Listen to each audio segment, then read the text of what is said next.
হ্যাঁ বাবা বলো। হ্যাঁ বাবু, কেমন আছিস? এই তো বাবা ভালো, তুমি ভালো আছো?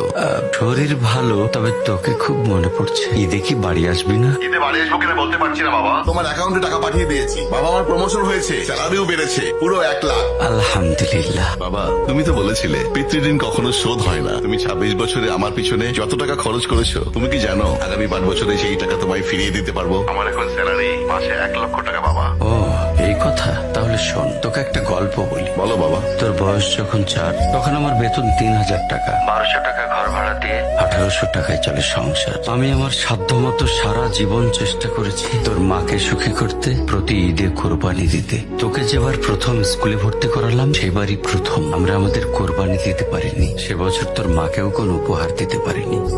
তুই যখন ভার্সিটিতে উঠলি, আমাদের অবস্থা তখন মোটামুটি ভালো, কিন্তু খুব কষ্ট হয়ে গিয়েছিল যখন আমার ট্রান্সফার হয়। রোজ রোজ বাসে চড়ে, পায়ে হেঁটে, ঘামে ভিজে খুব দুর্বিষহ লাগছিল। একদিন শোরুম থেকে একটা বাইক দেখে আসলাম। সে রাতে আমি স্বপ্নেও দেখেছিলাম আমি বাইকে চড়ে অফিসে যাচ্ছি। কিন্তু পরের দিন তুই বায়না ধরলি, জার্নি করতে তোর কষ্ট হয়। তোর কষ্টে আমারও কষ্ট হয় বাবা। আমি বাইকটা তোকে কিনে দিয়েছিলাম।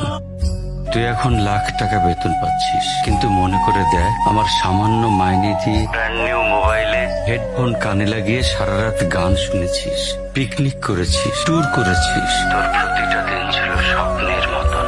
আর তোর টাকা নিয়ে আমি এখন হার্টের বাইপাস করাই, ডায়াবেটিক মাপাই। জানিস বাবা, আমার মাছ খাওয়া নিষেধ, মাংস খাওয়া নিষেধ। কি করে এত টাকা খরচ করি বল? তোর টাকা নিয়ে তাই আমি কল্পনার হাট বসাই।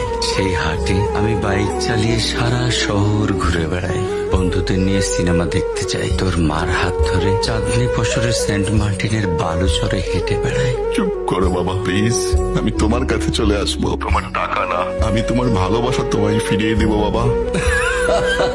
বোকা ছেলে, বাবাদের ভালোবাসা কখনো ফিরিয়ে দেওয়া যায় না। ছোট্ট শিশুর মলমূত্র মোছা যায়, আর বুড়োদের ঘরেও ঢোকা যায় না। তোকে একটা প্রশ্ন করি বাবা, ধর তুই, আমি আর তোর খোকা তিনজন এক নৌকায় বসে আছি। হঠাৎ নৌকাটা ডুবতে শুরু করলো। যে কোনো একজনকে তুই বাঁচাতে পারবি, কাকে বাঁচাবি? উত্তর দিতে হবে না। ছেলেরা বাবা হয়, বাবারা কখনো ছেলে হতে পারে না।